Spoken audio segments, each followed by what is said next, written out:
Jadi kita tadi dari awal itu panjang ke lebar menyatakan identik. Gak usah jauh-jauh Bang Karni. Daripada definisi lain-lain, kita baca saja definisi dari KBBI.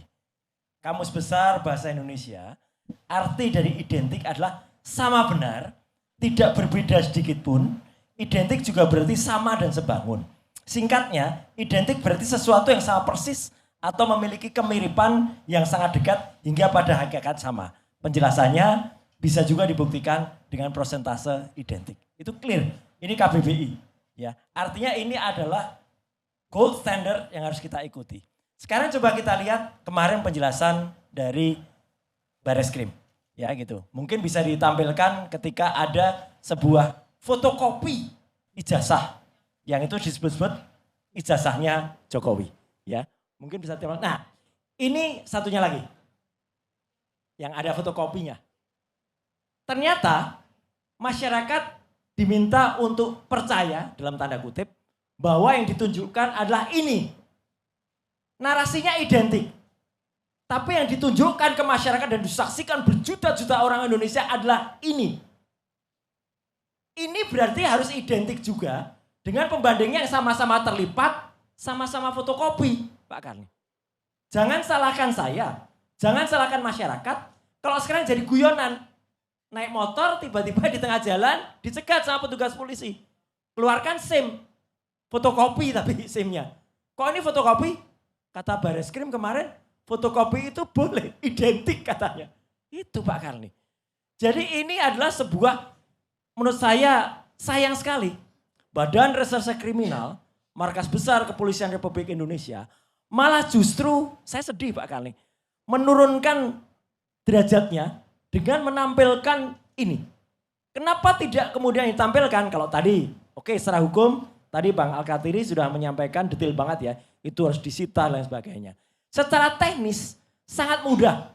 Kalau itu ada ijazah yang disebut-sebut ijazah asli. Kemudian itu di-scan dengan scanner high resolution atau resolusi tinggi. Di atas 300 dpi. Mungkin bisa di-set 1200 dpi. 1200 dot per inch. Untuk kemudian ditampilkan secara detail. Ini akan menjawab semuanya.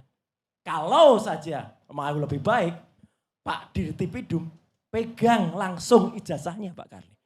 Tunjukkan, jadi belum dikembalikan dulu. Ini menjawab semua pertanyaan selama ini. Karena apa? Karena masalahnya beberapa waktu yang lalu, saya, Dr. Rizbon, kemudian Dr. Tifa, kalau kita meneliti dengan digital forensik, selalu ada orang-orang yang berceloteh di mana-mana. Itu nggak bisa pakai digital forensik. Barangnya analog. Analog itu harus diperiksa secara analog. Come on. Ini sudah teknologi yang sudah berkembang Pak Karni. Dulu orang meriksa sidik jari, ini rumusnya pakai daktiloskopi. Itu memang diperiksa pakai cap gitu, kemudian garis-garisnya diteliti pakai mikroskop biasa, kemudian diteliti ini garis apa, garis N, garis H, garis apa gitu. Nah sekarang dengan mudah ini dimasukkan kepada yang namanya scanner. Ya. Scanner untuk thumb scanner. Kemudian setelah itu masuk ke dalam komputer, langsung muncul. Ada proses digitalisasi, analog to digital converter, sehingga prosesnya adalah digital forensik. Demikian juga kalau ibu-ibu, nah tadi ibu-ibu, untung diingatkan sama Pak Sudhio Tejo, kalau enggak dimarahin ibu-ibu tadi ya. Ibu-ibu itu misalnya dulu kalau punya hamil Pak Karni, itu dites kalau dulu dokter zaman dulu, itu ngetesnya pakai stetoskop saja. Oh ini bayinya bagus Bu, dulu itu analog prosesnya. Karena didengar langsung oleh telinga, langsung menggunakan merambat melalui tabungnya stetoskop. Oke. Sekarang Pak Karni, pakai alat namanya USG. Itu digital enggak? Digital. Ultrasonografi bahkan berkembang sampai ke 4D sekarang. Bahkan tampil gambarnya di layar. Kadang-kadang malah dokternya bercanda. Bu ini dadah ke bayinya ya. Bayinya lagi senyum itu gitu. Dadah. Color gambarnya. Apakah itu enggak boleh?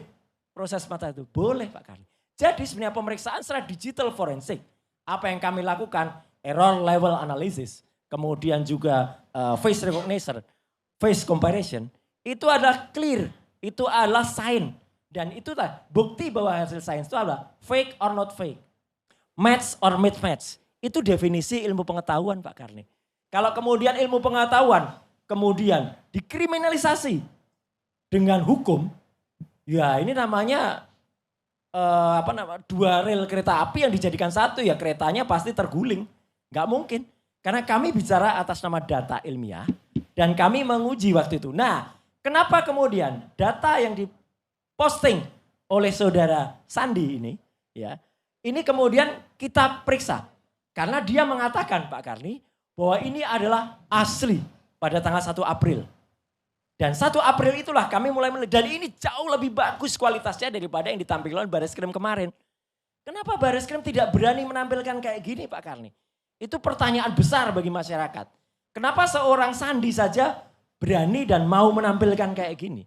Kalau kemudian kami dikatakan, oh itu menganalisis dokumen yang salah. Oke, sekarang dokumen ini dengan dokumen di kepolisian kemarin, ya, identik tidak? Mungkin bisa dikatakan, oh ini ada identiknya, hanya tidak berwarna. Ada yang separuh warna, ada yang ditanda tangannya gini. Oke, itu bisa dicek. Mesin identifikasi itu akan membaca berapa persen Pak Karni identiknya. Tadi yang katakan Pak Alkat ini betul. Kalau proses identik itu adalah misalnya dengan ijazah yang lain. Misalnya Jokowi 1120.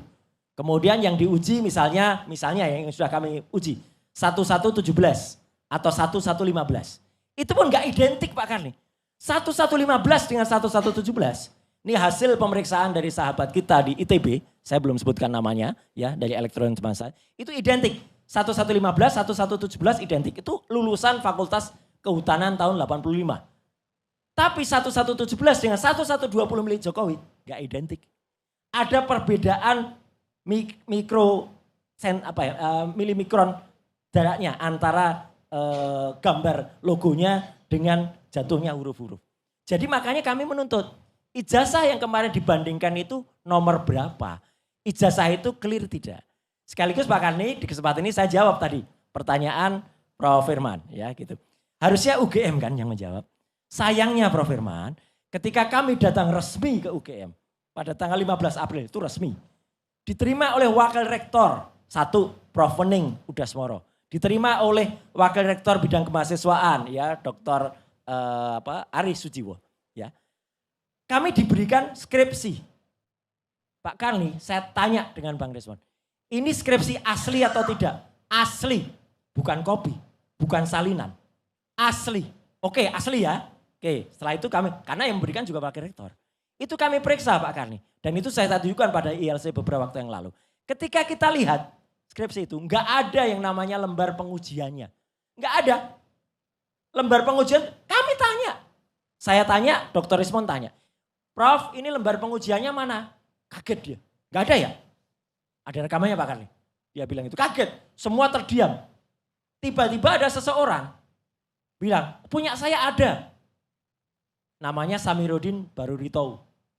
Mau ditunjukkan ke kami pun, waktu itu Prof. Wening masih bertanya, ingat gak Pak Rismon? Izin dulu pada pemiliknya. Boleh enggak itu? Kami izin untuk memotret. Dan itulah ternyata setelah kami lihat, memang ada lembar pengujiannya. Bukan milik Jokowi, milik Samiruddin. Tapi itulah terjadi kesalahan juga yang kami ketawa. Karena di situ tertulis tesis, bukan skripsi. Jadi ini sekelas UGM Prof, itu melakukan hal-hal yang menurut kami konyol. Konyol sekali. Dan sampai detik ini Pak Karni, coba cek ke teman-teman produser ALC. Berani nggak UGM itu datang atau minimal Zoom di acara ini? Nggak ada sekalipun, tidak hanya di ALC Pak Karni, di teman-teman TV sebelah yang lain, Rakyat Bersuara, Prime News, di TV yang lain, nggak pernah mau UGM datang. Saya khawatir gini Pak Karni, kasus ijazah palsu, kasus ijazah, nggak usah palsu, kasus ijazah Pak Jokowi, jangan dijadikan kasus Mas Roy, kalau ijazah palsu. Karena hampir semua orang melakukan ijazah palsu. Ijazahnya asli, tapi palsu. Sorry Pak Karni, saya ketemu banyak dokter di Indonesia. Dugaan saya S1 sama dengan lapangan bola Mas Ferry. Luas tapi ilmunya ngambang. S2 itu seperti kotak penalti. Lebih sempit tapi menentukan. Nah dokter itu kayak titik penalti, ilmunya tajam. Dalam ngobrolan sehari-hari saya sama dokter itu kerasa ini dokter atau enggak. Saya sebut dua aja, mumpung sudah almarhum. Satunya Sri Adiningsih. Screening saja yang saya sebut. Kami sepesawat, dia Watim Press, sekalian pamer buat aku kalau naik pesawat mesti bisnis gitu loh. Dia nanya soal wayang, Mbak. Tapi saya kepepet karena pertanyaannya pertanyaan doktor. Berapa banyak dokter di Indonesia yang pertanyaannya pertanyaan rakyat jelata. Berarti dokternya palsu. Ijazahnya asli tapi palsu. Ilmunya enggak dokter. Dokter itu nanya apapun karena sudah 8 tahun digembleng metodologi, nanya apapun tentang kehidupan, tentang istri, tentang apa. Itu, iya ya, kayak kepepet gitu. Jadi kita memasalahkan ijazah palsu Pak Jokowi, jangan-jangan semuanya melakukan ijazah palsu. Sama dengan kasus Presiden Perancis ditoyor sama istrinya jadi berita. Saya bingung, jujur mana ada suami manapun pasti pernah ditoyor sama istrinya. Saya sering juga tidur di luar kamar. Tidur di sofa, ditempelin istri saya juga sering. Oh ya kan pasti rakyat, jenderal juga. Saya ini 8 tahun wartawan Kompas. Pada saat reformasi ada jenderal yang mendeklarasikan partai. Dia mantan Panglima TNI. Habis mendeklarasikan aku cari jenderal itu. Gak usah saya sebut namanya, udah meninggal. Kemana bapak itu? Dipanggil istrinya. Semua orang, makanya kasus sejarah ini semua jangan-jangan kita jelek-jelek begini. Saya nggak pakai ijazah, tapi saya sering nulis pidato doktoral. Karena mereka nggak mampu. Rocky Gerung ijazahnya nggak diambil. Efek rumah kaca, PD baik ijazahnya nggak diambil. Jangan-jangan Pak Karni, kalau ini diteruskan, oke Mas Risbon. Tapi saya takutnya rakyat Indonesia jadi memberhalakan ijazah. Bagaimana kalau dengan aksi kalian, aksi mereka, Mas Sylvester, Mas Firman, tiba-tiba orang, oh ternyata ijazah itu penting. Penting bagi pegawai, bagi pemimpin enggak. Makanya ada kata-kata bahwa Nabi itu buta huruf, walaupun ini masih debatable, buta huruf, physically buta huruf atau buta huruf tidak. Karena pemimpin tidak perlu universitas, universitas itu miniatur dari universe. Pemimpin itu harus hidup dari universe. Bukan dari universitas.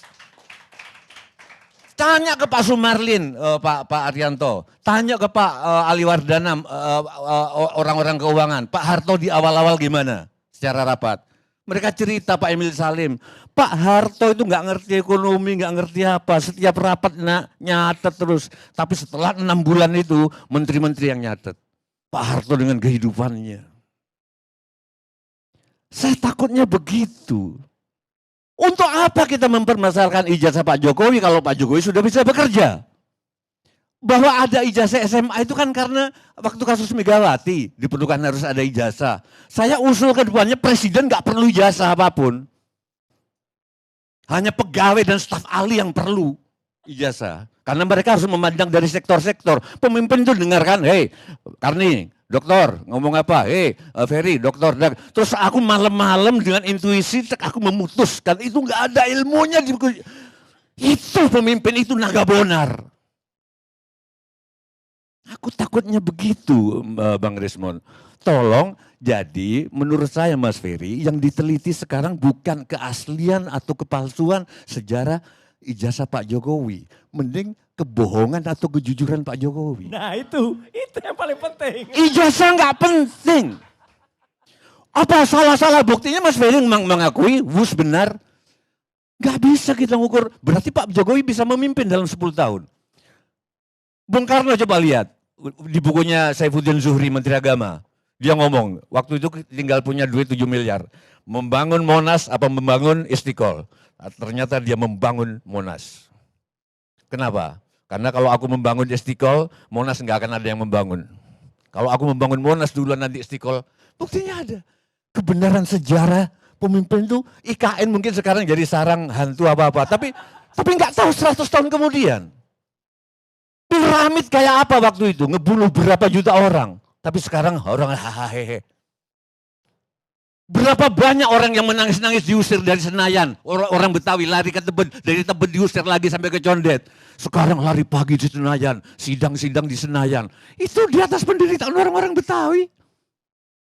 Oke, saya ulangi lagi sehingga saya nggak tahu Pak Jokowi berhasil atau tidak, tapi yang jelas dia sudah 10 tahun jadi presiden. Oke, respon. Jangan mengharap aku kayak dulu galak. Aku sekarang udah punya 3 cucu, jadi bijak. Gitu. Kayak Pak Kasmujo. Jadi sekarang sebetulnya Pak Jokowi itu ijazahnya palsu atau enggak, bagi aku enggak penting. Yang penting dia udah 10 tahun enggak gampang mempertahankan kepemimpinan. Berarti dia bisa. Tinggal sekarang Pak Jokowi bohong apa enggak. Itu maksud saya. Dan untuk Bang Rismon, saya bekas wartawan. 8 tahun saya jadi wartawan. Sayang sekali saya nggak melihat di podcast Mas Ferry. Bagaimana nasib petugas perpustakaan yang ngebocorin. Itu gimana? Itu dianiaya atau enggak? Itu tanggung jawabmu. Petugas perpustakaan yang ngasih tahu skripsinya.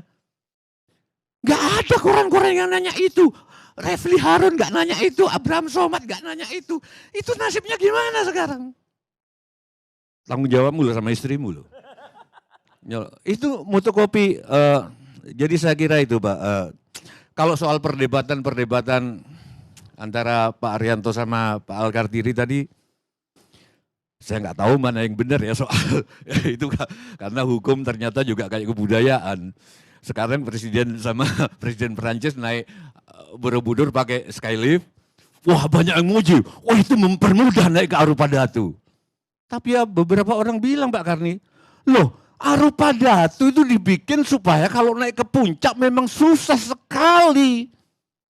Dulu biku-biku yang kakinya bermasalah itu gini ke atas. Itu pencapaian untuk Arupadatu. Artinya nggak akan pernah selesai. Saya kira itu, mungkin aku koreksi yang Pak Arianto tadi, Burhan Mundadi nggak mengatakan 90% percaya, 75%. 75%, sorry. Iya. Gini, 75% rakyat Indonesia tahu tentang isu ini, tapi 75% percaya bahwa sejarah ijazah Pak Jokowi asli. Saya kira gitu Pak Karni. Ya, soal otentik itu pertanyaan saya ke Pak Al-Kartiri nantinya, autentik atau asli. Makasih.